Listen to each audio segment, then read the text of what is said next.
അപ്പോൾ ഗൈസ് നമ്മുടെ കയ്യിൽ ഒരു CB300 കിട്ടിയിട്ടുണ്ട്. ചാട്ടൊക്കെ ഭയങ്കര ചാട്ടോ. അപ്പോൾ CB300 കിട്ടിയിട്ടുണ്ട്. സോറി, CB350 അതാണ് ഈ ഒരു വണ്ടിയുടെ മോഡൽ നെയിം. അപ്പോൾ ഇതിൻ്റെ RSഉം അങ്ങനത്തെ മോഡൽസൊക്കെ ഞങ്ങൾക്ക് എല്ലാവർക്കും അറിയാണ്ടാവും. ഹൈനസ് അങ്ങനത്തെ മോഡൽസൊക്കെ.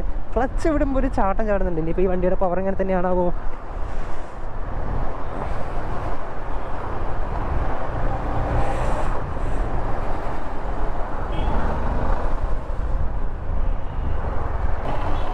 അപ്പോൾ നിങ്ങൾക്ക് എല്ലാവർക്കും റോയൽ എൻഫീൽഡിൻ്റെ ക്ലാസിക്കിനെ പറ്റി അറിയണ്ടാവുമല്ലോ. അതിൻ്റെ മാതിരത്തെ ഒരു ലുക്കൊക്കെ വന്നിട്ട് കുറേ ആൾക്കാർ തെറ്റിദ്ധരിക്കുന്ന ഒരു ബൈക്കാണ് കേട്ടോ ഈ ഒരു CB350 എന്ന് പറയുന്ന മോഡൽ. ഇതിൻ്റെ ഹോണും ഇൻഡിക്കേറ്റേഴ്സും മാറിപ്പോകും. അപ്പോൾ അങ്ങനെ ഒരുപാട് ആൾക്കാർ തെറ്റിദ്ധരിക്കുന്ന ഒരു ബൈക്കാണ്. ഇൻഡിക്കേറ്റർ കെട്ടൊക്കെ അത് അടിയിൽ കൊണ്ടുവച്ച കുറച്ചൊരു സീനായി. ഈ ഒരു റൂട്ടിന് കയറാം.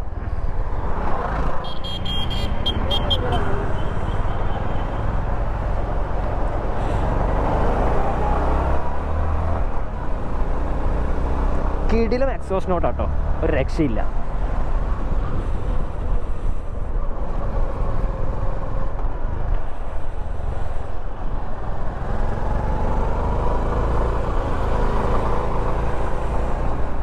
അപ്പോൾ അത്യാവശ്യം നല്ല ടോർക്ക് ആയിട്ടുള്ള എഞ്ചിനും കാര്യങ്ങളൊക്കെയാണ്. അപ്പോൾ അതുകൊണ്ട് തന്നെ നമുക്ക് ഏത് ഗിയറിനും കൂടി പുള്ളി കേട്ടോ. 3rd ഗിയറാണ് ഇതിൻ്റെ മാക്സിമം പവർ കംപ്ലീറ്റ് പുറത്തേക്ക്, ഈ വണ്ടിയുടെ ഉള്ളിൽ നിന്ന് പുറത്തേക്ക് എടുക്കുന്ന ഒരു ഗിയർ എന്ന് വേണമെങ്കിൽ പറയാം. കുറച്ച് മെനക്കെട്ടു ഇതുകൊണ്ട് കൈമ കിട്ടാൻ. ഓക്കെ, അപ്പോൾ ഇത് ഒരു ഓൾമോസ്റ്റ് ഒരു ക്ലാസിക് ബൈക്സ് മീൻസ് എന്താ പറയുക, ഒരു റോയൽ എൻഫീൽഡിൻ്റെ ഒരു ക്ലാസിക് ബൈക്സ് ഇല്ലേ, ഒരു 350 സീരീസിൽ വരുന്നത് ആ ഒരു വണ്ടിയുടെ ഒരു ലുക്ക് അങ്ങനെ കിട്ടിയിട്ടുള്ളൊരു ബൈക്കാട്ടോ. പക്ഷേ അത് എൻ്റയർലി ഡിഫറെൻ്റ് ആണ്. ആ ഒരു വണ്ടിനെ വെച്ച് നോക്കുമ്പോൾ വണ്ടിയുടെ മുകളിൽ ഒരുപാട് കാര്യങ്ങൾ വ്യത്യാസമുണ്ട്. അതൊക്കെ ഞാൻ വഴിയെ പറഞ്ഞുതരാം. അപ്പോൾ ഈ ഒരു വേർഷൻ ഇതിപ്പോൾ ഡെലുക്സ് പ്രോ വേർഷനാണ്. അപ്പോൾ ഇതിൻ്റെ ഒരു ഡെലുക്സ് പറഞ്ഞ മോഡൽസ് ഉണ്ട്. ഇതിൽ 5 കളർ വേരിയൻസ് വരുന്നുണ്ട് ഈ ഒരു വണ്ടിയിൽ. അപ്പോൾ ഇതിൽ കുറച്ച് ക്രോമും കാര്യങ്ങളൊക്കെ കൂടുതൽ കാണുന്ന ഒരു മോഡലാണ് കേട്ടോ. ഇതിൽ ഒരുപാട് അവിടെ ഇവിടെയൊക്കെ ഇങ്ങനെ ക്രോമ് വാരി പൂഷിച്ചിട്ടുണ്ട്. അപ്പോൾ ഇതൊരു 5 ഗിയർ ട്രാൻസ്മിഷൻ എഞ്ചിനാണ്. ഹോണ്ടയുടെ എഞ്ചിന് നിങ്ങൾക്ക് എല്ലാവർക്കും അറിയാണ്ടാവും, റിഫൈൻമെൻറ്റ് കൊണ്ട് ഫേമസ് ആയിട്ടുള്ള ഒരു എഞ്ചിനാണ്. അപ്പോൾ ഹോണ്ടയുടെ വേറൊരു വണ്ടി നമ്മുടെ ഒരു X200ൻ്റെ റിവ്യൂ നമ്മൾ ഓൾറെഡി ചെയ്തിട്ടുണ്ട്. അപ്പോൾ അതിൽ ഏകദേശം റിഫൈൻമെൻറ്റിനെ പറ്റിയിട്ടൊക്കെ ഞാൻ പറഞ്ഞു തന്നിട്ടുണ്ട്. അപ്പോൾ നിങ്ങൾ ഇങ്ങനത്തെ ഒരു ടൈപ്പ് ആളാണെങ്കിൽ, മീൻസ് നല്ല റിഫൈൻമെൻറ്റോട് കൂടി ഒരുപാട് വലിയ ലോങ് ഒക്കെ അടിക്കുന്ന ആൾക്കാരാണെന്നുണ്ടെങ്കിൽ ഹോണ്ടയുടെ ബൈക്സൊക്കെ ഭയങ്കര രസമാട്ടോ. അപ്പോൾ ഇതാ ഇങ്ങനത്തെ ആ ഒരു റേഞ്ചിൽ വരുന്ന ഒരു ക്രൂസിങ് ബൈക്കാണ്. അപ്പോൾ ഈ സൈഡിൽ നോക്കുകയാണെങ്കിൽ engine kill switch, power on switch, അതിൻ്റെ അടിയിൽ കോഷൻ ലാമ്പ് കാര്യങ്ങളൊക്കെ വന്നിട്ടുണ്ട്. അപ്പുറത്തെ സൈഡിൽ ഈ ഒരു പാസ് ലൈറ്റ്സ് ഇതേ സാധാരണ കൊടുക്കുന്ന മാതിരി തന്നെ. അതിൻ്റെ മുകളിൽ നമ്മുടെ മീറ്റർ ഒന്ന് വാക്ക് ചെയ്യാനുള്ള കീസൊക്കെ കൊടുത്തിട്ടുണ്ട്. ഒന്ന് ബാക്ക് ചെയ്യാനും അതേമാതിരി ഒന്ന് എൻ്റർ ചെയ്യാൻ 2 ലെഫ്റ്റും റൈറ്റും, സോറി അപ്പ് ആൻഡ് ഡൗൺ. അത് നമ്മുടെ ഈ ഒരു സെറ്റിങ്സിൽ ഈ പറഞ്ഞ മാതിരി ഐറ്റംസൊക്കെ ചേഞ്ച് ചെയ്യാൻ വേണ്ടിയിട്ടുള്ളതായിരിക്കും. നമുക്കിങ്ങനെ അങ്ങോട്ടും ഇങ്ങോട്ടും മാറി കയറിയൊക്കെ കണ്ടില്ലേ. ഇപ്പം ബാറ്ററിയുടെ വോൾട്ടേജ് ഇൻഡിക്കേറ്ററൊക്കെ കാണുന്നുണ്ടെങ്കിൽ നമ്മൾ ഈ ഒരു ബട്ടൺ പ്രസ് കൊടുത്താൽ മതി. അപ്പോൾ അങ്ങനത്തെ ഒരുപാട് കാര്യങ്ങൾ കൺട്രോൾ ചെയ്യാൻ വരുന്നത് 4 കീസാണ് ഈ ഒരു സംഭവം. അപ്പോൾ അതിലേക്കൊക്കെ ഡീറ്റെയിൽ ആയിട്ട് ഇറങ്ങാം. പിന്നെ ഇതിൻ്റെ ഹോൺ വരുന്നത് ഇങ്ങനെയാണ്. നമ്മൾ സാധാരണ ഇങ്ങോട്ട് ഞെക്കുന്നത് ഇങ്ങോട്ട് ഞെക്കണം. അപ്പോൾ ആ ഒരു ഡിഫറൻസ് ഉണ്ട്. അപ്പോൾ അതൊന്ന് എന്താ പറയുക, ഒന്ന് സെറ്റായി വരാൻ കുറച്ച് ബുദ്ധിമുട്ടെടുക്കും. നമ്മൾ ഈ മറ്റേ ഈ ഇൻഡിക്കേറ്ററിൻ്റെ ബട്ടൺ പിടിച്ച് ഞെക്കി പോകും. ഞാനിപ്പോൾ 1-2 പ്രാവശ്യം ഞെക്കി. അപ്പോൾ അതിൻ്റെ പവർ കംപ്ലീറ്റ് വരുന്ന ഏകദേശം ഒരു 3rd ഗിയറിലാണ്. വണ്ടിയുടെ RPM ഒക്കെ ഏകദേശം നോക്കിയാൽ മനസ്സിലാവും. നല്ല രീതിയിൽ കയറുന്ന ഈ ഒരു 3rd ഗിയറിലാണ്. അപ്പോൾ ഈ ഒരു വണ്ടിക്ക് ഏകദേശം ഒരു 120 km/h സ്പീഡിലേക്കൊക്കെ ടോപ്പ് സ്പീഡ് ഈ ഒരു വണ്ടിക്ക് കിട്ടുന്നുണ്ട്. 120 km സ്പീഡിലൊക്കെ കൂളായിട്ട് നിങ്ങൾക്ക് ഈ വണ്ടിനോട് പോകാം. വലിയ വൈബ്രേഷൻസോ കാര്യങ്ങളൊന്നുമില്ല. ഇപ്പോൾ എന്താ പറയുക, ഇതിൻ്റെ ഒരു കംഫർട്ട് റൈഡിങ് സ്പീഡ് എന്ന് പറയുന്നത് ഏകദേശം 60 to 100 ആ ഒരു റേഞ്ചിനിടയ്ക്കാണ്. ആ ഒരു റേഞ്ചിനിടയ്ക്ക് നിങ്ങൾക്ക് അത്രയും എന്താ പറയുക, വണ്ടിയുടെ ഒന്ന് വലിച്ചെടുത്തിട്ട് പോകുന്ന അല്ലാത്ത ഒരു ഫീൽ ഉണ്ടാവില്ലേ, അങ്ങനെ നിങ്ങൾക്ക് ഓടിക്കാം. ഭയങ്കര കംഫർട്ടായിട്ട് ഓടിക്കാം. പിന്നെ ക്രൂസിങ് ബൈക്കാണ്. നിങ്ങളുടെ ഫുഡ് പാക്കൊക്കെ ജസ്റ്റ് കറക്റ്റ് നോക്കി പറഞ്ഞു കഴിഞ്ഞാൽ ഏകദേശം ഒരു ചെയറിലിരിക്കുന്ന മാതിരി തന്നെ ഒരു ഫീലാണ്. ഹാൻഡിൽ കുറച്ച് നമ്മുടെ അടുത്തേക്ക് നിൽക്കുന്നതിനുണ്ട് നമുക്കധികം ലീൻ ചെയ്തിരിക്കേണ്ട ആവശ്യമൊന്നുമില്ല. നമുക്ക് ഭയങ്കര കംഫർട്ടായിട്ട് തന്നെ ഈ ഒരു വണ്ടിയുടെ മുകളിൽ ഇരിക്കാം. വേറെ ബുദ്ധിമുട്ടും കാര്യങ്ങളൊന്നുമില്ല. പിന്നെ ഈ ഒരു വിൻസ്ക്രീനും കാര്യങ്ങളൊക്കെ ഇതിനുള്ള അഡീഷണൽ ആഡ് ചെയ്തതാണ്. ഇതിൻ്റെ സ്റ്റോക്ക് വണ്ടിയുമ്പോൾ ഈ പറഞ്ഞ ഒരു വിൻസ്ക്രീനും കാര്യങ്ങളൊന്നും വരുന്നില്ല. ക്രാഷ് ഗാർഡ്സും വരുന്നില്ല. അപ്പോൾ ഇത് ചെറിയൊരു ലോഡഡ് ബൈക്ക് എന്ന് വേണമെങ്കിൽ പറയാം. ഇതിൻ്റെ മുകളിൽ അങ്ങനത്തെ കുറച്ച് ഐറ്റംസ് ഒക്കെ ഉണ്ട്. നിർത്തിയിട്ട് കാണിച്ചു തരാം.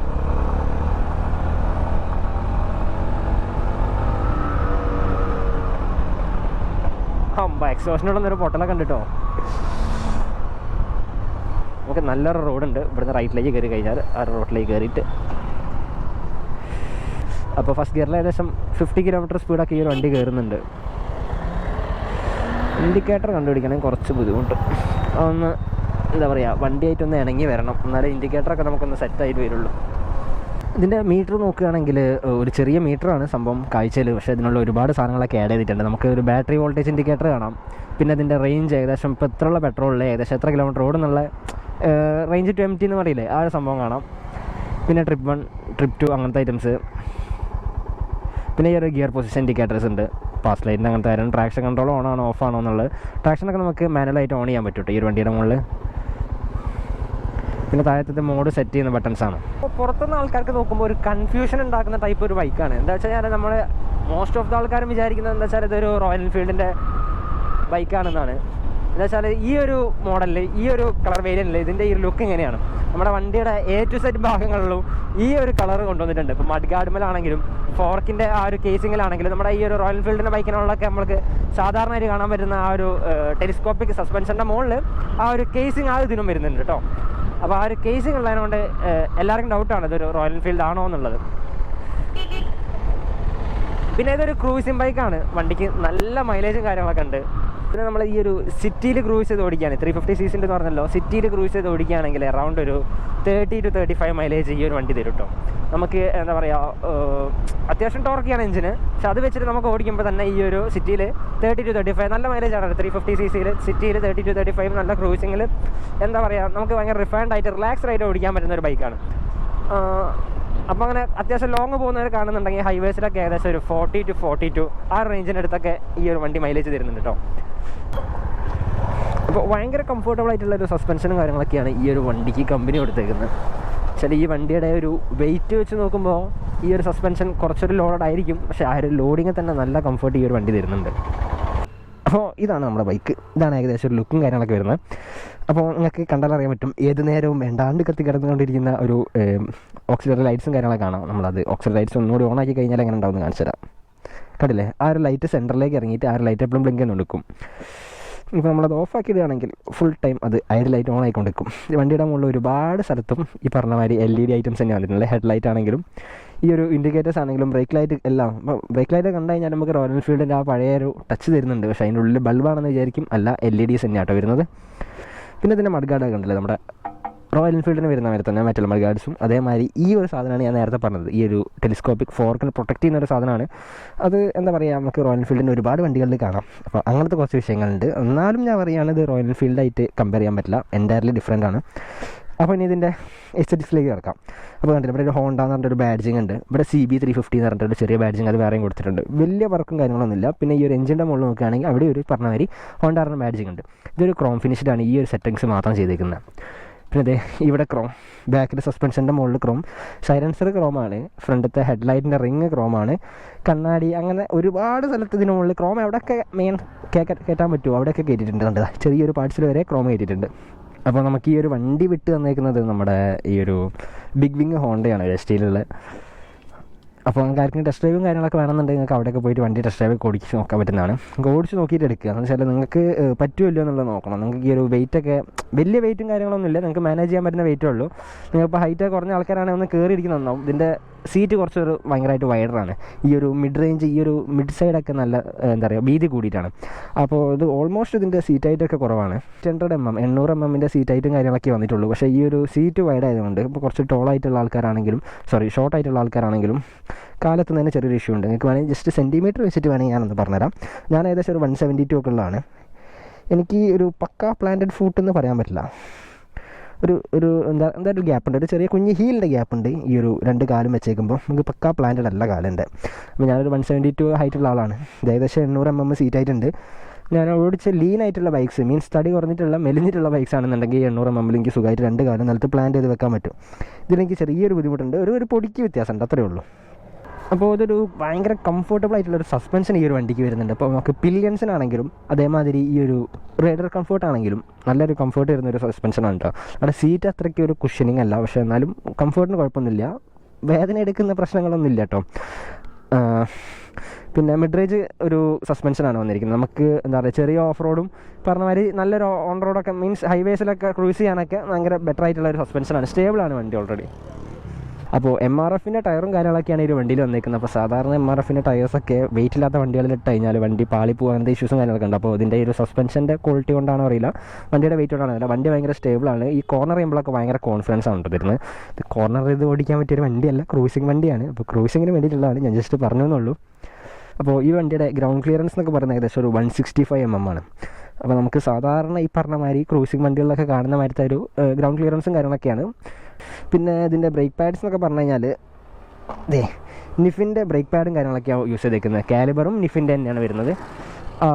നല്ല ഒരു എന്താ പറയുക കടി ഉണ്ട് കേട്ടോ ബ്രേക്സിന്, മീൻസ് അതിന് വേറെ എന്തോ ഒരു പേര് പറയും, അത് വിട്ടുപോയി. സോറി, നല്ലൊരു ബൈറ്റുള്ള ഒരു ഡിസ്കും ബ്രേക്ക് പാഡ്സും കാര്യങ്ങളൊക്കെയാണ് ഈ ഒരു വണ്ടി കൊടുത്തേക്കുന്നത്. അപ്പോൾ ഫ്രണ്ടത്തെ ബ്രേക്കാണ് ഞാൻ മെയിനായിട്ട് യൂസ് ചെയ്തിട്ടുള്ളത്, അതിനാണ് കുറച്ചും കൂടി ഒരു ഫീൽ തോന്നിയിട്ടുള്ളത്. ബാക്ക് ബ്രേക്ക് ഒരു ആവറേജ് ആണ്, സ്ലിപ്പായി പോകാണ്ടിരിക്കാൻ വേണ്ടിയിട്ടായിരിക്കും. ഇതിന് അത്രയ്ക്ക് ഒരു ബൈറ്റ് ഇല്ല എന്ന് വേണമെങ്കിൽ പറയാം. ഇപ്പോൾ ടെസ്റ്റ് ഡ്രൈവ് വണ്ടി ആയതുകൊണ്ട് ഓടിച്ചിട്ട് അങ്ങനെ ആയതാണോ അറിയില്ല, എന്നാൽ ബാക്കത്തെ ബ്രേക്കിനൊരു ബൈറ്റ് കുറച്ച് കുറവാണ്. പിന്നെ ഈ ഒരു വണ്ടി വാങ്ങിക്കഴിഞ്ഞാൽ നമ്മുടെ ഇതിൻ്റെ ഏകദേശം ഒരു സർവീസ് കോസ്റ്റും കാര്യങ്ങളൊക്കെ പറഞ്ഞുതരാം. ഏകദേശം 1000 കിലോമീറ്റർ ആ ഒരു ടൈമിലാണ് ഫസ്റ്റ് സർവീസിന് കൊണ്ടുപോകുന്നത് കേട്ടോ. നമ്മുടെ ഈ ഒരു പറഞ്ഞ ഒരു പുതിയ എഞ്ചിൻ ഒന്ന് ഓടിയിട്ട് സെറ്റ് ആവണമല്ലോ, അപ്പോൾ അതിനുള്ള ഫസ്റ്റ് സർവീസും കാര്യങ്ങളൊക്കെ ഈ ഒരു 1000 കിലോമീറ്ററാണ് കൊണ്ടുവന്നത്. പിന്നെയുള്ള സർവീസൊക്കെ സാധാരണമായി തന്നെ ഒരു 6000 കിലോമീറ്റേഴ്സിൽ വരും. അറൗണ്ട് ഒരു 2500 to 3000, 2500 മുതൽ 3000 വരെയാണ് ഇതിൻ്റെ ഒരു സർവീസ് കോസ്റ്റും കാര്യങ്ങളൊക്കെ വരുന്നത്. അപ്പോൾ ബഡ്ജറ്റ് ഫ്രണ്ട്ലി ആണ്. ഈ ഒരു വണ്ടി വാങ്ങിക്കഴിഞ്ഞാൽ പിന്നെ മെയിൻറ്റെയിൻ ചെയ്യുന്ന കാര്യങ്ങളൊക്കെ വളരെ ഈസിയാണ്. പിന്നെ അതിൽ ഓൾറെഡി എല്ലാ ഭാഗം ഒരുവിധമൊക്കെ മെറ്റലൊക്കെ തന്നെയാണ്, ഇത് മാത്രം പ്ലാസ്റ്റിക് ആണ് കേട്ടോ. അപ്പോൾ ഓക്കെ, ഒരുവിധം ഭാഗങ്ങളൊക്കെ മെറ്റലൊക്കെ തന്നെയാണ്. അപ്പോൾ ബിൽഡ് ക്വാളിറ്റി അത്യാവശ്യം ഉണ്ട്. പിന്നെ നിങ്ങൾക്ക് അറിയാമല്ലോ ഹോണ്ടയുടെ ബൈക്കാണ്, റിഫൈൻമെൻറ്റിൻ്റെ കാര്യത്തിനെ പറ്റി പേടിക്കേണ്ട, നിങ്ങൾക്ക് വല്ലാണ്ട് അലമ്പാവില്ല ഈ ഒരു വണ്ടി. പിന്നെ ഞാൻ പറഞ്ഞല്ലോ ഇതിന് 5 ഗിയർ ട്രാൻസ്മിഷനുള്ളൂ, 5 ഗിയേഴ്സേ വരുന്നുള്ളൂ. പക്ഷേ ഇതിൻ്റെ ഈ 5 ഗിയർ മതി. ഏകദേശം ഒരു 3rd ഗിയറിൽ തന്നെ ഈ വണ്ടിയുടെ ഒരു മാക്സിമം സ്പീഡിൻ്റെ അടുത്തേക്ക് നമുക്ക് എത്തിക്കാൻ പറ്റും. പിന്നെ ഈ പറഞ്ഞ ഒരു 4th and 5th നമുക്ക് ജസ്റ്റ് ക്രൂസ് ചെയ്തിട്ട് ഓടിക്കാം. നമുക്ക് മാക്സിമം ഇപ്പോൾ പറഞ്ഞ ഒരു സിറ്റിയിൽ ഹൈവേസിലോ ഒന്ന് വലിച്ചെടുത്ത് പോകണമെന്നുണ്ടെങ്കിൽ 2nd ഗിയറും 3rd ഗിയറും അതിൽ തന്നെ നമുക്ക് കിട്ടും. നമുക്ക് 2nd ഗിയറിലിട്ട് തന്നെ നമ്മുടെ നാട്ടിലുള്ള സിറ്റി കൂടെയൊക്കെ ക്രൂസ് ചെയ്ത് കൊണ്ടെടുക്കാൻ പറ്റും. 3rd ഗിയർ ഒരു എന്താ പറയുക, ഒരു വലിച്ചിടുന്ന ഗിയർ എന്നൊക്കെ വേണമെങ്കിൽ പറയാം, അങ്ങനെ ഇടാൻ പറ്റി യൂസ് ചെയ്യാൻ പറ്റുന്ന ഒരു ഗിയർ. നോക്കുകയാണെങ്കിൽ MRFിൻ്റെ ടയേഴ്സാണ് ഞാൻ പറഞ്ഞു. അപ്പോൾ ഫ്രണ്ടിൽ ഏകദേശം 100 ആ ഒരു സൈസ് ടയേഴ്സും ബാക്കിലൊരു 130 അത്രേ വന്നിട്ടുള്ളൂ. വലിയൊരു വൈഡറായിട്ടുള്ള ടയേഴ്സിലേക്കൊന്നും ഇറങ്ങിയിട്ടില്ല. ഓക്കെ, MRFിൻ്റെ ടയേഴ്സ് തന്നെ. പിന്നെ അതിൻ്റെ ബ്രേക്ക് പാഡൊക്കെ വരികയാണെങ്കിൽ ഫ്രണ്ടിൽ ഏകദേശം ഒരു 310 mm ഡിസ്ക്കാണ് ഫ്രണ്ടിൽ വന്നേക്കുന്നത്, ബാക്കിൽ 240 mm. രണ്ടിലും ഈ പറഞ്ഞ മാതിരി നിഫിൻ്റെ കാലിബേഴ്സും കാര്യങ്ങളുമാണ്. അത് ബ്രേക്ക് പാഡ്സും നിഫിൻ്റെ തന്നെയായിരിക്കും. നിഫിൻ്റെത് നമ്മുടെ ഹോണ്ടയുടെ ഈ പറഞ്ഞ മാതിരി CB മറ്റേ ഒരു 200X ഇല്ലേ, ആ ഒരു വണ്ടിയിലൊക്കെ ഈ ഒരു നിഫിൻ്റെ ബ്രേക്സാണ്. ഭയങ്കര ക്വാളിറ്റി ഉള്ള സാധനം കേട്ടോ. നമുക്ക് മീൻസ് ഒരു കോൺഫിഡൻസ് തരുന്ന ബ്രേക്കിംഗ് ഒക്കെയാണ് ഈ ഒരു നിഫിൻ്റെ ഭാഗത്ത് ഉണ്ടായിട്ടുള്ളത്. ഞാൻ ഓടിച്ച വണ്ടിയിൽ നിഫിനെ കണ്ട എല്ലാ വണ്ടിയിലും എനിക്ക് ബ്രേക്കിംഗ് ഭയങ്കര ഇഷ്ടമായിട്ടുണ്ട്. അപ്പോൾ ഇതിൻ്റെ ഒരു ഫ്യൂൽ കപ്പാസിറ്റി പറയുന്നത് മീൻസ് ഈ ഒരു ടാങ്കിൻ്റെ കപ്പാസിറ്റി 15.2 liters ആണ്. നമ്മൾ ഈ ഒരു വലിപ്പം കാണുന്ന മാത്രമല്ല, അതിനുള്ളിലേക്ക് ആ സാധനം ഫുള്ള് നിറയിട്ട് ചില ടാങ്ക്സ് ഒക്കെ ഉണ്ട് വെറുതെ ഒരു ഷോക്കി മാത്രം വെക്കുന്നത്. ഇതങ്ങനെയൊന്നുമല്ല, അത് 15.2 liters ടാങ്കാണ്. അപ്പോൾ ഇതിലുള്ള പെട്രോളിന് മീൻസ് എന്ന് പറഞ്ഞാൽ നമുക്ക് പമ്പിൽ അങ്ങനെ അധികം കാണിക്കേണ്ടി വരില്ല. എന്താ വെച്ചാൽ ഒരു കാര്യം, ഇതിന് ഏകദേശം നല്ലൊരു മൈലേജ് വരുന്നുണ്ട്. 350 സീരീസിൽ 30 to 35 സിറ്റി തന്നെ കിട്ടുന്നുണ്ട് ഈ ഒരു ബൈക്കിന്. അപ്പോൾ ഇതൊന്ന് ഹൈവേസിലേക്ക് ഇറങ്ങി കഴിഞ്ഞാൽ 40 to 42 ആ ഒരു റേഞ്ച്, 43 ഒക്കെ മീൻസ് ആ ഒരു റേഞ്ചിൻ്റെ അടുത്ത് കിട്ടും. നിങ്ങളുടെ റൈഡിങ് സ്റ്റൈൽ മാതിരി ഇരിക്കും. പിന്നെ ഇതിൻ്റെ ഈ ഒരു ഗിയറിൻ്റെ എന്താ പറയുക, ഈ ഒരു എന്താ പറയുക, ഗിയറൊക്കെ ഭയങ്കര സ്മൂത്താണ്. നമുക്ക് ഭയങ്കര ഒരു കട്ടിയുള്ള വണ്ടി ഓടിക്കുന്നവരെ അല്ലെങ്കിൽ ഒരു ഹാർഡായിട്ടുള്ള ബൈക്ക് ഓടിക്കുന്നവരെ തോന്നില്ല. ആക്ച്വലി ഹാർഡായിട്ടുള്ളൊരു ബൈക്കാണ്, പക്ഷേ നമുക്ക് അങ്ങനെ ഫീൽ ചെയ്യില്ല. ക്ലച്ചും ലൈറ്ററാണ്. അപ്പോൾ ഗൈസ് ഈ പറഞ്ഞ മാതിരി ഒരു സിറ്റി കംഫർട്ടബിൾ ബൈക്കാണ്. നമുക്ക് എന്താ പറയുക, ഇപ്പോൾ നമുക്ക് എന്താ പറയുക, ഡെയിലി യൂസിന് പറ്റിയൊരു ബൈക്ക് വേണം, അങ്ങനത്തെ ഒരു ബൈക്കൊക്കെ കാണുന്നുണ്ടെങ്കിൽ സിറ്റി കംഫർട്ടിനും ലോങ് ഡ്രൈവിനും പറ്റിയൊരു ബൈക്കാണ്. നമുക്കിത് അത്യാവശ്യം ഇപ്പോൾ എന്താ വീക്കെൻഡിൽ ഒരു ട്രിപ്പ് പോകണം, ടൂർ പോകണം എന്നൊക്കെ വിചാരിച്ച് കഴിഞ്ഞാൽ ഈ ഒരു വണ്ടി ബെറ്റർ ആണ് കേട്ടോ. നമുക്ക് ഈ പറഞ്ഞ ഒരു മൈലേജിലും ഈ പറഞ്ഞ മാതിരി നമുക്ക് ഈ ഒരു ഇപ്പം ട്രാഫിക്കിൽ നിർത്തി ഓടിക്കുകയാണെങ്കിൽ ഈ ഒരു ക്ലച്ചൊന്നും ഭയങ്കര ടൈറ്റായിട്ട് ഫീൽ ചെയ്യില്ല. സ്ലീപ്പർ ക്ലച്ചും കാര്യങ്ങളൊക്കെ വരുന്നുണ്ട്. പിന്നെ ഈ പറഞ്ഞ മാതിരി ഈ ഒരു ഗിയേഴ്സും ടൈറ്റായിട്ട് ഇതാവില്ല. നമുക്ക് ഒരുപാട് ഷിഫ്റ്റിൻ്റെ ആവശ്യമില്ല. നമുക്ക് ഈ പറഞ്ഞ ഒരു 2nd or 3rd ഇട്ടിട്ട് നമുക്ക് സിറ്റി കൂടെ ട്രാഫിക്കുള്ളതാണെങ്കിൽ നമുക്കൊന്ന് വലിച്ചെടുത്ത് പോകണമെന്നുണ്ടെങ്കിൽ ഈ ഒരു 3rd ഗിയർ തന്നെ മതി. അപ്പോൾ അങ്ങനെ കൊണ്ടു നടക്കാൻ പറ്റും. അപ്പോൾ നമുക്ക് ഒരുപാട് ഷിഫ്റ്റിങ്ങിൻ്റെ ഒന്നും ആവശ്യം വരില്ല.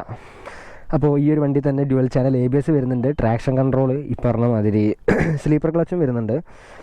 പിന്നെ ഓൾമോസ്റ്റ് എന്താ പറയുക, റിഫൈൻമെൻറ്റിൻ്റെ കാര്യത്തിൽ ഈ ഒരു വണ്ടി ബെറ്റർ ആട്ടോ. നമുക്ക് തീരെ ഒരു വൈബ്രേഷൻസും കാര്യങ്ങളൊന്നും ഫീൽ ചെയ്യില്ല. അങ്ങനത്തെ ഒരു റിഫൈൻഡ് എഞ്ചിനും കാര്യങ്ങളൊക്കെയാണ്.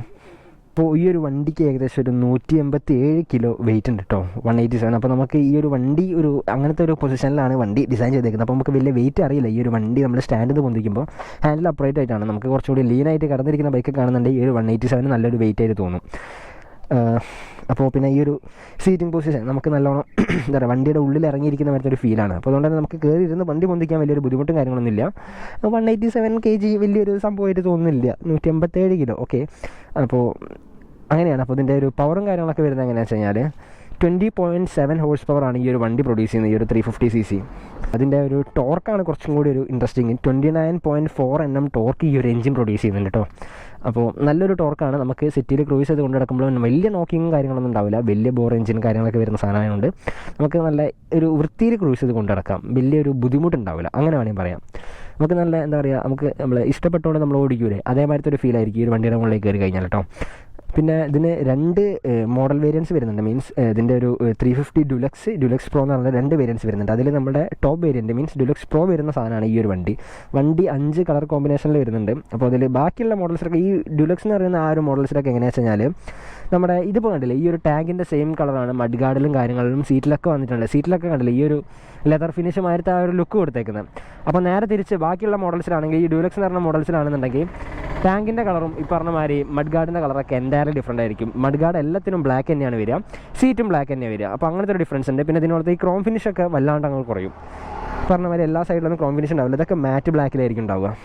അപ്പോൾ അങ്ങനത്തെ കുറച്ച് ഡിഫറൻസ് ഉണ്ട് ഈ ഒരു മറ്റേ മോഡലും ഈ ഒരു മോഡലായിട്ട്. ഇതിൽ ബ്ലൂടൂത്ത് കണക്ടിവിറ്റിയും കാര്യങ്ങളൊക്കെ വരുന്നുണ്ട് നമുക്ക്. അപ്പോൾ ബാറ്ററി വോൾട്ടേജ് ഇൻഡിക്കേറ്റർ, അപ്പോൾ നമ്മൾ മറ്റേ റേഞ്ച് ഏകദേശം ഈ ഒരു ഫ്യൂവലിൽ എത്ര കിലോമീറ്റർ ഓടും എന്നുള്ളത് എന്താ പറയുക, റേഞ്ച് ടു MT എന്നൊക്കെ പറയില്ല ആ ഒരു സംഭവം. പിന്നെ ട്രിപ്പ് കാണിക്കുന്നുണ്ട്, ആവറേജ് മൈലേജ് കാണിക്കുന്നുണ്ട് 33.5 അങ്ങനെ കാണിക്കുന്നുണ്ട് തോന്നുന്നുണ്ട്. ട്രിപ്പ് കാണിക്കുന്നുണ്ട്. Okay, trip A trip B, പിന്നെ ടോട്ടൽ എത്ര ഓഡോമീറ്റർ കാര്യങ്ങൾ, സ്പീഡോമീറ്റർ അങ്ങനത്തെ ഐറ്റംസൊക്കെ. ഈ 2 ബട്ടൺസ് എന്തിനാ,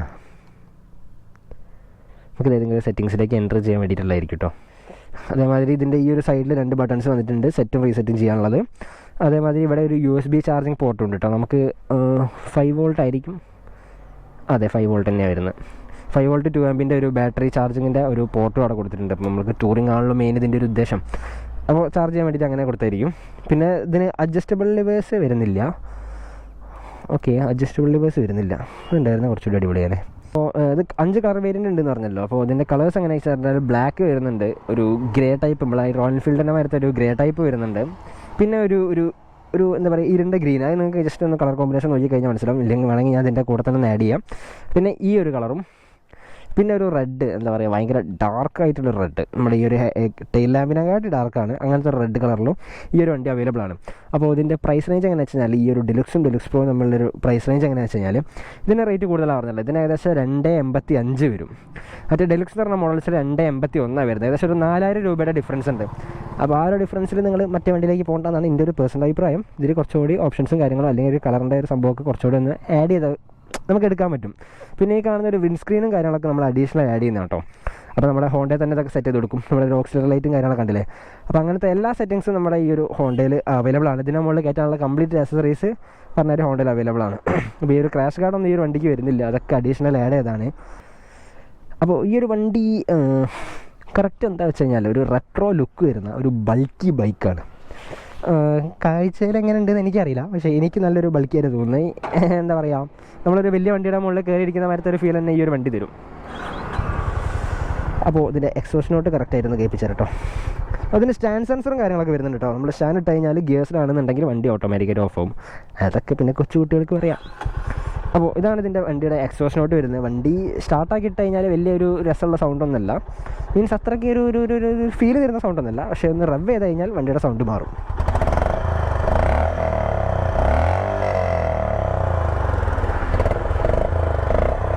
അപ്പോൾ ഇത് റണ്ണിങ്ങിൽ കുറച്ചും കൂടി സ്വീറ്റ് ആട്ടോ. എന്താ പറയുക, നമ്മൾ ജസ്റ്റ് ഒന്ന് ഡൗൺ ഷിഫ്റ്റ് ചെയ്തിട്ട് നമ്മളൊന്ന് ഗിയർ ഡൗൺ ചെയ്യില്ലേ, അങ്ങനെ റോമാച്ചൊക്കെ ചെയ്തിട്ട് ഒന്ന് നമ്മളെ ത്രോട്ടിലൊന്ന് അഡ്ജസ്റ്റ് ചെയ്യുമ്പോൾ ചെറിയൊരു പൊട്ടലും ചീറ്റിലൊക്കെ വണ്ടിയിൽ നിന്ന് ബാക്കിൽ നിന്ന് കേൾക്കാം. നല്ല രസമുള്ള സൗണ്ടൊക്കെയാണ്. പിന്നെ ഇതിൻ്റെ ഒരു ഡിസ്പ്ലേയിൽ മാക്സിമം എന്തൊക്കെ ചെയ്യാൻ പറ്റുമോ അതൊക്കെ അവർ ചെയ്തിട്ടുണ്ട്. ABSൻ്റെ ഒരു ലോഗോ, അതേമാതിരി ഈ ട്രാക്ഷൻ കൺട്രോൾ ഓൺ ആണോ ഓഫ് ആണോ എന്നുള്ളത് നമുക്ക് ട്രാക്ഷൻ ഇതിലൂടെ സ്വിച്ചബിൾ ആണ്, നമുക്കത് ഓഫ് ചെയ്യാൻ പറ്റും. അപ്പോൾ അങ്ങനത്തെ കാര്യങ്ങളുണ്ട്. പിന്നെ ഇതൊക്കെ ഓക്സിലറി ലൈറ്റ്സ് അവരൊരു എക്സ്ട്രാ ആഡ് ചെയ്താണ് കേട്ടോ. നമ്മുടെ താഴത്ത് വന്നേക്കുന്നുണ്ടല്ലേ, അതൊക്കെ എക്സ്ട്രാ ആഡ് ചെയ്താണ്. ഇതിനൊക്കെ അഡീഷണൽ ചാർജസും കാര്യങ്ങളൊക്കെ വരും. അപ്പോൾ ഓക്കെ, നമുക്ക് ഇവിടുന്ന് മാറാം. അപ്പോൾ ഇത് എങ്ങനത്തെ ടൈപ്പ് ആൾക്കാർക്ക് കൂടുതലായിട്ടും പറ്റുകയെന്ന് വെച്ച് കഴിഞ്ഞാൽ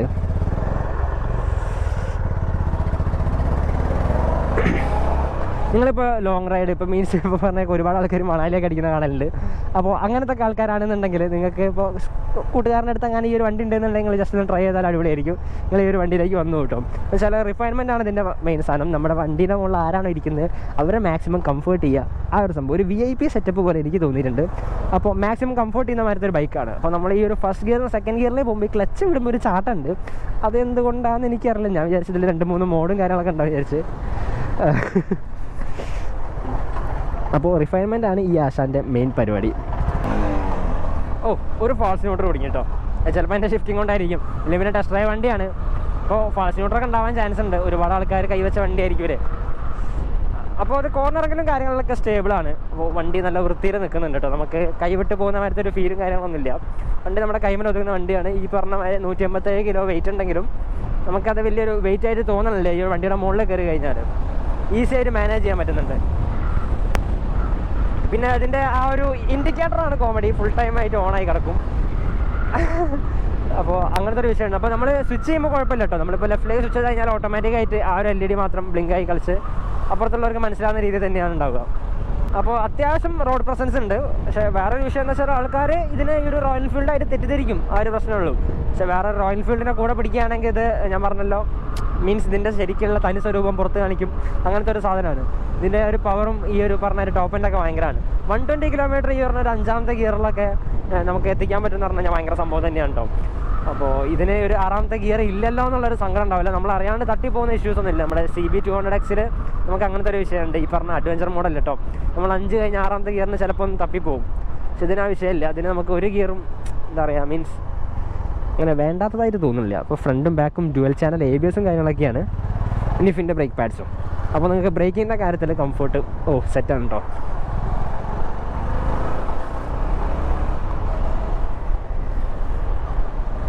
ഇപ്പോൾ അത്യാവശ്യം നല്ലൊരു ടോർക്കി എഞ്ചിൻ ആയതുകൊണ്ട് നിങ്ങൾക്ക് ഇപ്പോൾ ഏത് ഗിയറിനൊന്ന് വലിച്ചെടുക്കാൻ പറ്റും. ഇപ്പോൾ 3rd ഗിയറിലാണെങ്കിലും വലിയ കുഴപ്പമില്ലാണ്ട് നിങ്ങൾക്കൊന്ന് വലിച്ച് കയറ്റിയെടുക്കാൻ പറ്റും. അപ്പോൾ അങ്ങനത്തെ വിഷയങ്ങളും കാര്യങ്ങളൊന്നുമില്ല. നമ്മുടെ ഈ ഒരു ഇൻഡിക്കേറ്ററാണ് കുറച്ചൊരു വിഷയം. ഫസ്റ്റ് ഗിയറിലാണ് നമ്മൾ ഫസ്റ്റ് ഗിയറിലേക്ക് ഷിഫ്റ്റ് ചെയ്ത് നമ്മൾ ക്ലച്ച് റിലീസ് ചെയ്യുമ്പോൾ വണ്ടി ഒന്ന് എന്താ പറയുക താന്ന് ഉറങ്ങിപ്പോകുന്ന മാതിരത്തെ ആ ഒരു ഫീല് അതിനോട് തോന്നില്ല. സ്ലീപ്പർ ക്ലച്ചും കാര്യങ്ങളൊക്കെ ഉള്ളതിനോടായിരിക്കും. ഇൻഡിക്കേറ്റർ ഓഫ് ആക്കണമെങ്കിൽ ഇപ്പോൾ വേറെ ആൾക്കാരെ വിളിക്കേണ്ടി വരും. ആ സീനാണ്.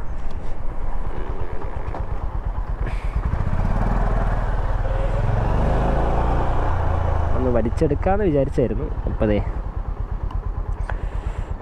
ഓക്കെ. അപ്പോൾ ഇതിൻ്റെ സൗണ്ടും ഈ പറഞ്ഞ മാതിരി ബുള്ളറ്റിൻ്റെ മാതിരി തോന്നിക്കും. ഇതിൻ്റെ എക്സോസ്റ്റിൻ്റെ ഒരു ഡിസൈനൊക്കെ ഏകദേശം അതേമാതിരിയാണ്.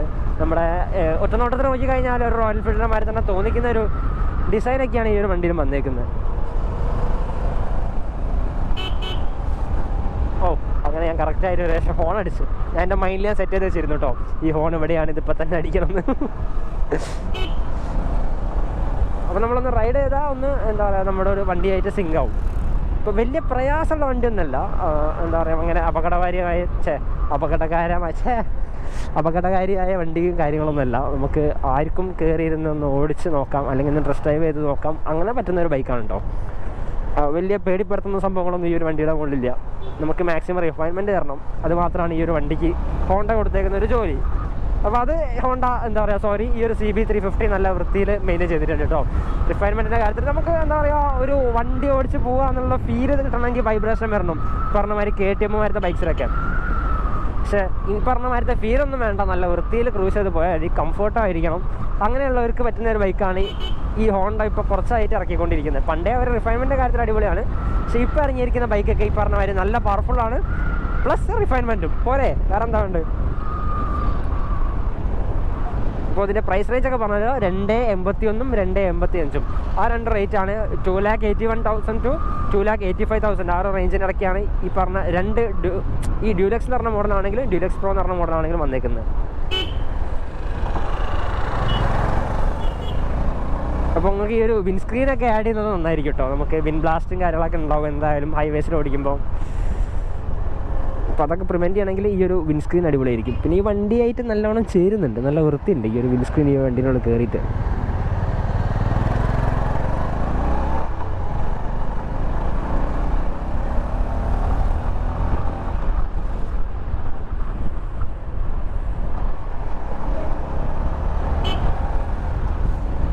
അതുപോലെ ഒരു റെട്രോ ക്ലാസിക് ലുക്കൊക്കെ നോക്കി ഏത് വണ്ടി എടുക്കണം എന്നൊക്കെ പറഞ്ഞ് ടെൻഷൻ അടിച്ച് അല്ലെങ്കിൽ കൺഫ്യൂസ്ഡ് ആയിട്ടിരിക്കുന്നവർക്ക് ഈ ഒരു CB350 പോയിട്ടൊന്ന് ടെസ്റ്റ് ഡ്രൈവ് ചെയ്ത് നോക്കാൻ പറ്റുന്നതാണ്. നിങ്ങൾക്ക് ടെസ്റ്റ് ഡ്രൈവ് ചെയ്ത് നോക്കിയാൽ തന്നെ മനസ്സിലാവും നിങ്ങൾക്ക് വേറെ വണ്ടിയിലേക്ക് പോകണോ അതോ ഈ വണ്ടി തന്നെ ബെറ്റർ ആണോ എന്നുള്ളത്. ഈ ഒരു പ്രൈസ് റേഞ്ച് ഒക്കെ കണ്ടില്ല, 281, 285 ആ റേഞ്ചിനിടയ്ക്ക് ഒരു 350cc വണ്ടി, അതിൽ നല്ലൊരു റിഫൈൻമെൻറ്റ് എഞ്ചിൻ, അത്യാവശ്യം സ്വീറ്റ് ആയിട്ടുള്ള സൗണ്ട് കാര്യങ്ങൾ, പിന്നെ മെയിൻ്റനൻസ് ഫ്രീ ആണ്. മെയിൻ്റനൻസ് ഫ്രീ അല്ല, മെയിൻ്റനൻസ് കോസ്റ്റ് വളരെ കുറവാണ്. നമ്മുടെ ബഡ്ജറ്റിൽ എടുക്കുന്നത് 2500 to 3000 എന്നൊക്കെ പറഞ്ഞു കഴിഞ്ഞാൽ അറിയാലോ, നമ്മൾ ഇത് ഏകദേശം ഒരു 6000 കിലോമീറ്ററാണ് ഇതിൻ്റെ സർവീസും കാര്യങ്ങളൊക്കെ വരുന്നത്. അപ്പോൾ അതുകൊണ്ട് വലിയൊരു കുഴപ്പമില്ല, അങ്ങനത്തെ ഒരു വണ്ടി എന്ന് തന്നെയാണ് പറയാം. അപ്പോൾ നിങ്ങൾക്ക് യൂസ് ഈ പറഞ്ഞ മാതിരി ഡെയിലി ഒരു 70-80 കിലോമീറ്റർ ഓടിക്കാണ്ടെന്നുണ്ടെങ്കിൽ വലിയ കുഴപ്പമില്ല. നിങ്ങൾക്ക് അങ്ങനെ ഓഫീസ് ടു ഹോം അങ്ങനത്തെ യൂസ് ആണെന്നുണ്ടെങ്കിലും ഈ ഒരു വണ്ടി അടിപൊളിയാണ്. ട്രാഫിക്കിനൊന്നും വലിയ ഒരു എന്താ പറയുക ടയർഡ്നെസ് തോന്നില്ല. നമ്മുടെ ക്ലച്ചൊക്കെ അത്രയ്ക്കും ഒരു സ്മൂത്താണ്. അതേമാതിരി ഗിയേഴ്സും അത്രയ്ക്കും സ്മൂത്താണ്. 5 ഗിയർ ട്രാൻസ്മിഷനാണ്. ഇപ്പോൾ ഗിയേഴ്സും അങ്ങനത്തെ സ്മൂത്താണ്. ഒരുപാട് ഷിഫ്റ്റിങ്ങിൻ്റെയും കാര്യങ്ങളൊന്നും ആവശ്യമില്ല. അത് ഏകദേശം പറഞ്ഞാൽ പിന്നെയും പറയുകയാണ്, നിങ്ങൾ എങ്ങനത്തെ ടൈപ്പ് വണ്ടിയാണ് നോക്കുന്നതെന്നുള്ളത് ഞാൻ ജസ്റ്റ് ഒന്ന് പറഞ്ഞിരുന്നുള്ളൂ. അപ്പോൾ അങ്ങനെയൊക്കെ വരുന്നുണ്ട്. ഇപ്പോൾ ടൂറിങ്ങിനാണെങ്കിൽ നിങ്ങൾക്ക് ഈ ഒരു വണ്ടി എടുക്കാം. ഒരു ഫാമിലി ബൈക്കായിട്ട് വേണമെങ്കിൽ എടുക്കാം. നമുക്ക് 2 സ്പിഡ് സീറ്റും കാര്യങ്ങളൊക്കെയാണ് വരുന്നത്. മാക്സിമം 2 ആൾക്കാരൊക്കെ തന്നെ ഓടിക്കാൻ പറ്റുള്ളൂ. പക്ഷേ ഞങ്ങൾക്ക് ഒരു പില്ലറിന് വെച്ച് പോവുകയാണെങ്കിൽ നല്ല കംഫർട്ടും കാര്യങ്ങളൊക്കെ ഈ ഒരു വണ്ടി തരും. മാക്സിമം കംഫർട്ട് തരുന്ന മാതിരത്തെ ഒരു സീറ്റും കാര്യങ്ങളൊക്കെയാണ് ഡിസൈൻ ചെയ്തിരിക്കുന്നത്. ബാക്കിലുള്ള ആ ഒരു സാഡിലാണെങ്കിലും കുഴപ്പമില്ല, നല്ല ഗ്രിപ്പും കാര്യങ്ങളൊക്കെ ഉണ്ട്. പിന്നെ നമ്മൾ അധികം ലീൻ ചെയ്തിരിക്കാത്തതിനോണ്ട് അതുകൊണ്ടുള്ള ഒരു സുഖം അത് വേറെ തന്നെ കേട്ടോ.